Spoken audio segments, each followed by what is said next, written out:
Yesterday, we talked about the three paths every dollar takes: spending, protection, and growth. And I asked you a simple question: where is most of your money going? If you are honest with yourself, that question probably revealed something. Tonight, I want to talk about something that confuses a lot of people, something you have probably noticed but couldn't explain. Let me ask you something interesting. Have you ever seen a very intelligent person, highly educated, successful in their career, respected in their profession, still financially struggling? Not visibly struggling, not asking to borrow money, but quietly stuck, earning well, living well, but not building anything underneath. It's more common than most people think. And the reason is very simple: money decisions are not purely logical, they are emotional. And intelligence doesn't protect you from emotion. Discipline builds generational strength, but intelligence alone does not build discipline. Here is something that took me for a long time to understand. Being intelligent doesn't automatically mean being financially disciplined. They are completely different skills. You can be a great engineer, someone who designs systems that millions of people rely on, and still have no system for your own money. You can be a great doctor, someone who saves lives every single day, and still not know how to protect your family's financial life. You can be a great executive, managing teams, hitting targets, driving results, and still make impulsive decisions with your own paycheck. Why?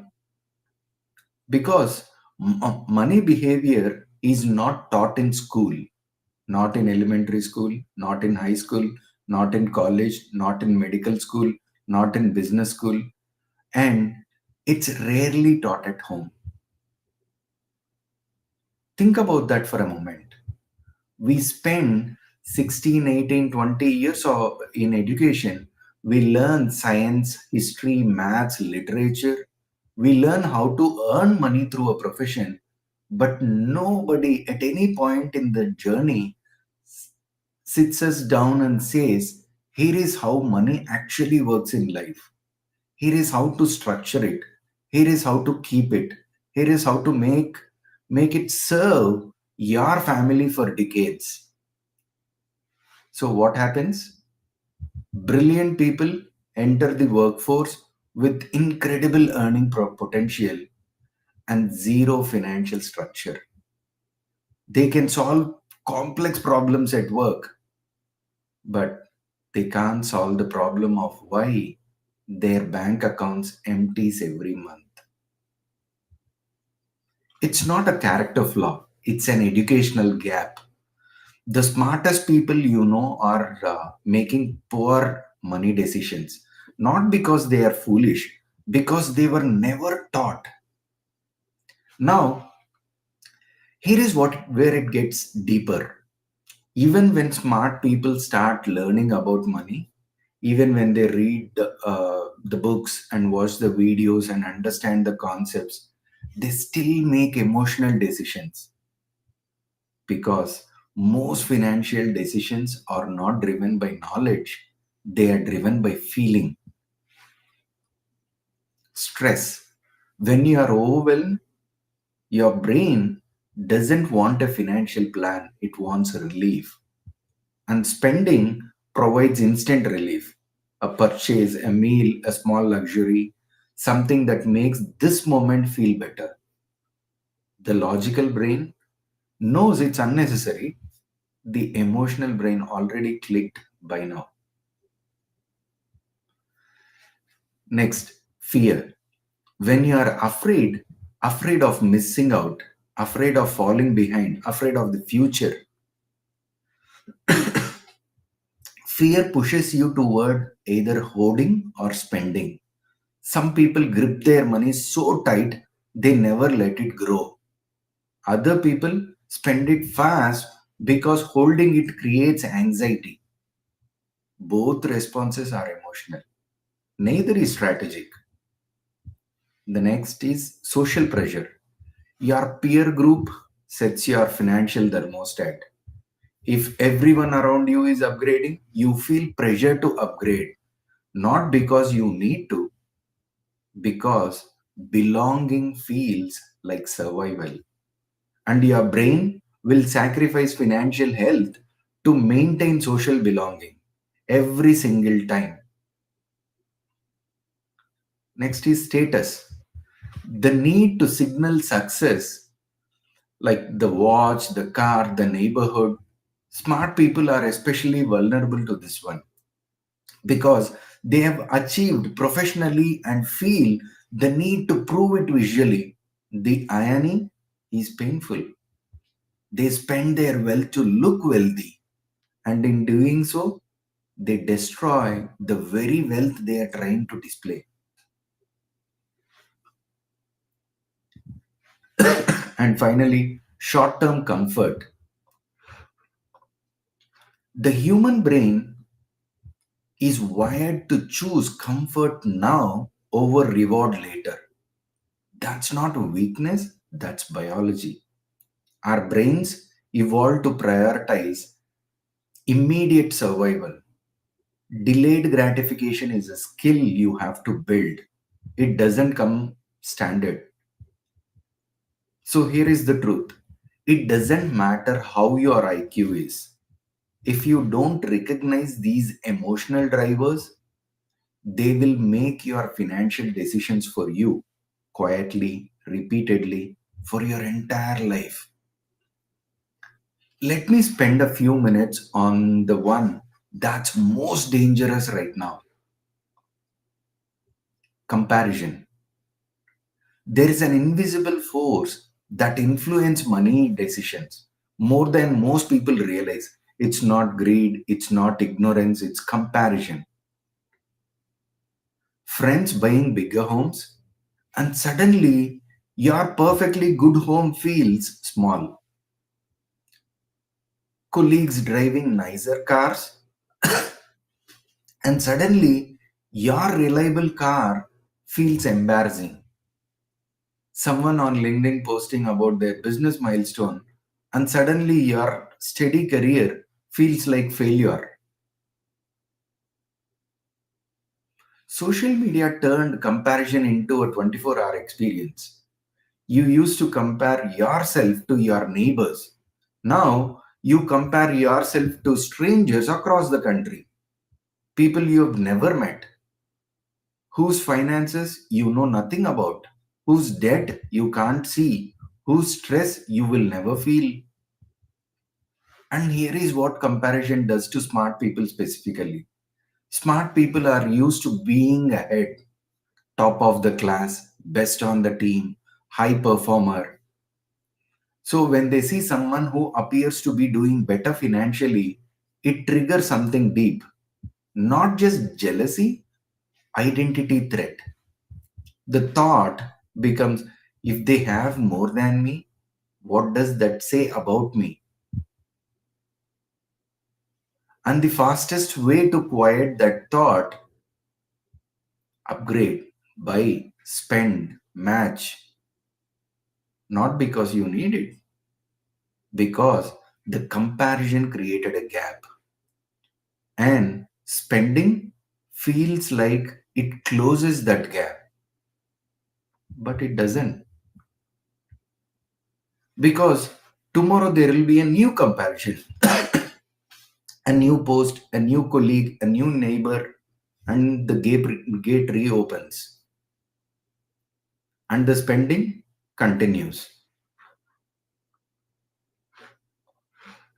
Comparison rarely shows the full financial picture. You see the house, not the mortgage stress. You see the car, not the payment anxiety. You see the vacation, not the credit card balance. You see the success, not the fragility underneath.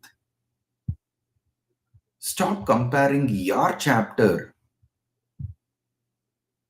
to someone else's chapters 20. I'm repeating this, it's very important. Stop comparing your chapter 3 to someone else's chapter 20. And definitely stop comparing your real life to someone else's curated image.